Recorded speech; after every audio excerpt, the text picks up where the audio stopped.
maaleykum maa ngi nuyu ñëpp di sant ñëpp di leen gërëm aussi man la docteur Ndane Ndiaye nekk médecin chef adjoint fii ci district sanitaire bu Mékhé nekk en même temps médecin chef du centre de santé de Mékhé ñu daje woon fii tey dans le cadre du reboisement du centre de santé ñu initié woon ko ak association IDE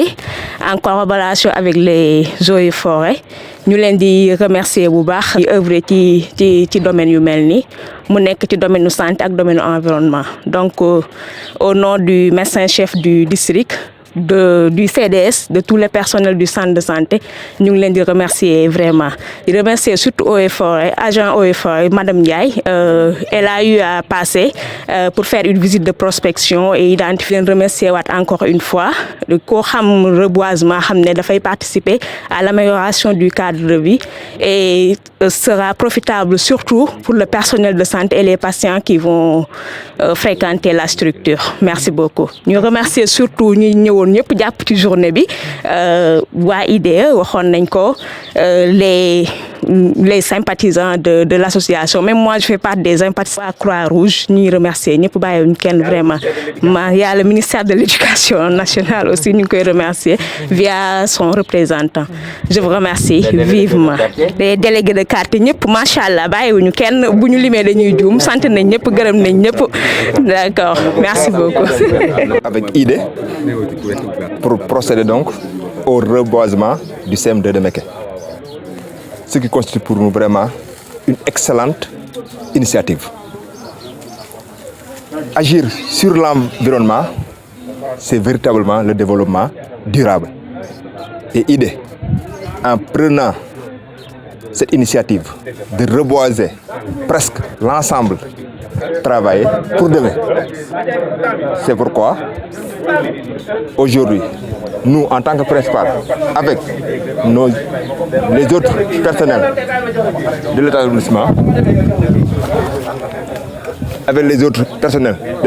l'établissement, vraiment sommes très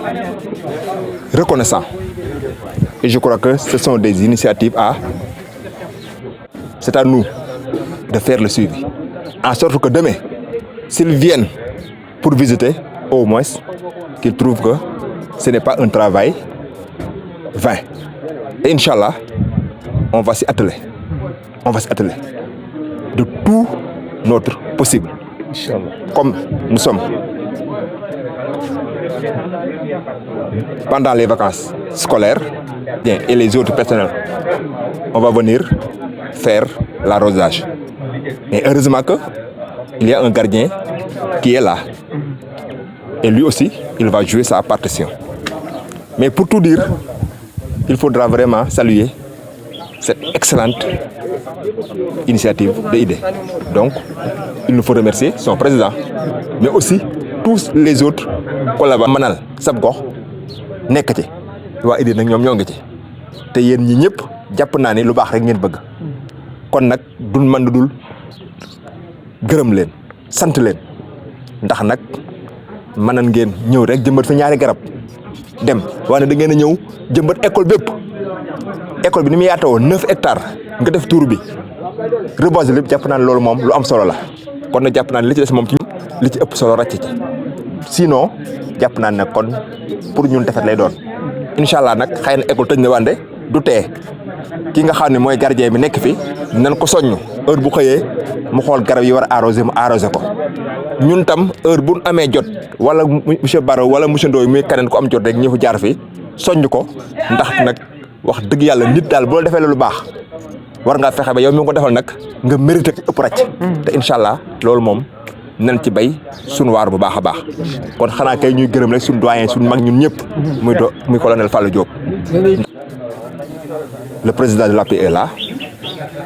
Lui aussi, il participe à toutes les actions que mène l'établissement. Et Dieu merci,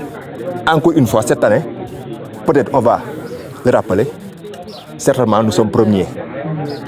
je crois, de cette zone de Mékhé. Mais malheureusement, on a 73%, ce qui pour nous, waxa rek ni ren day xëy na ñun résultat ba fa ñi am na ñu ne baax na mais pour noonu baaxul ndax 73,5% pour man jusqu'à présent baaxul parce que ab élève moom soo ko bàyyi rek jàllul jàpp naa ne kooku échec la te nag examen da ngaa war a fexe ñëpp jàll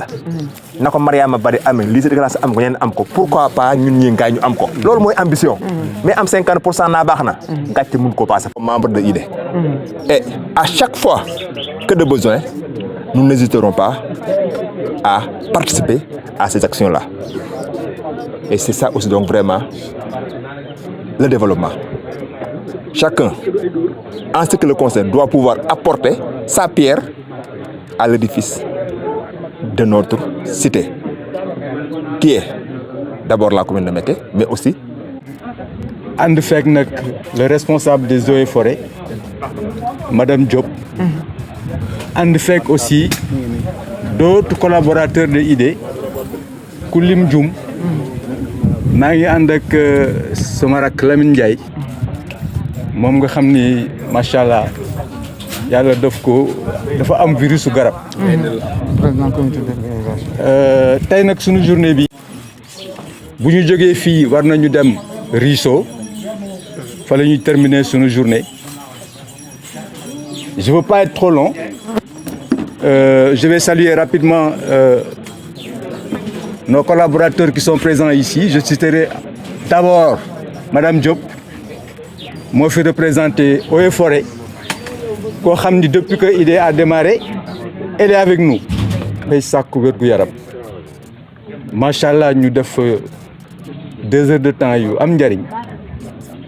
jóge fa ñëw ci école bi ñu ñëw nag fekk fii principal bi muy koo xam ne bi ñu ñëwee dafa simeeku ànd ak ñun ci liggéey bi donc ñi fi teew ñëpp vraiment di rafetlu bés bi di ñaan yàlla nag IDE projet bi mu yëkkati tuddee ko naatal ngaay waaye dañ koy yaatal léegi naatal Kayoor la ñuy wax di ñaan yàlla suñu borom bi may ñu kartan ba suñu yéene yegg ci xeex pour ici je remercie la Croix-Rouge qui nous a accompagnés aujourd'hui je remercie le personnel de l'école le ministère de l'Éducation GSO tous les partenaires qui nous accompagnent et qui vont continuer à nous accompagner parce que nous voulons inscrire notre action dans la durée. xam nga léegi nag fi ñu toll nii ci jamono nga ni équipe nañ football ci stade mu bañ loolu boo ko waxee nit du ko mën a dégg kon bañ leen fay yóbbu am na lu taxoon ñu bëggoon leen fa yóbbu xañ na seen xel tolluwul woon foofu mais léegi gis nañ ni loolu mooy njariñ li kon ku ci nekk la nga tollool def ko waaye nag li may dénk sama bopp di leen ko dénk yéen ñëpp mooy ab saay-saay daal la mu ko jaral pour mu yàq yow miy defar te jaral pour nga aar li ñu fi def ci lu baax mooy ñun ñëpp bu ñu sampee fii garab tey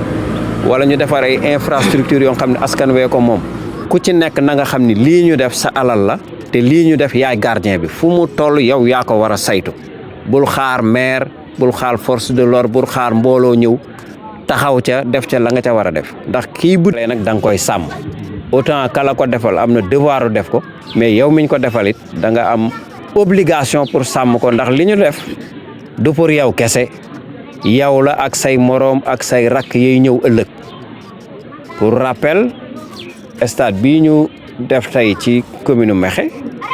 nit ñi di ko jëfandikoo bañ ko fiy door a def ñun ñoo nekkoon ci zone bi éducation civique boo ñëwee primaire salaamaaleykum 8 heures bala ngay def dara dañ lay def benn leçon de morale wala leçon éducation yooyu nag li ko doon wund yëpp mooy tabax comportement doomu aadama bi ci biir askan wi kon nag loolu dañ ci war a delluwaat niñ ciy delluwaate mooy bu fekkee ni yow lu manqué ci dëkk nga jël moyen de communication yi xew léegi wala ngay def sa ay manifestation ci mbirum sport tàggat yaram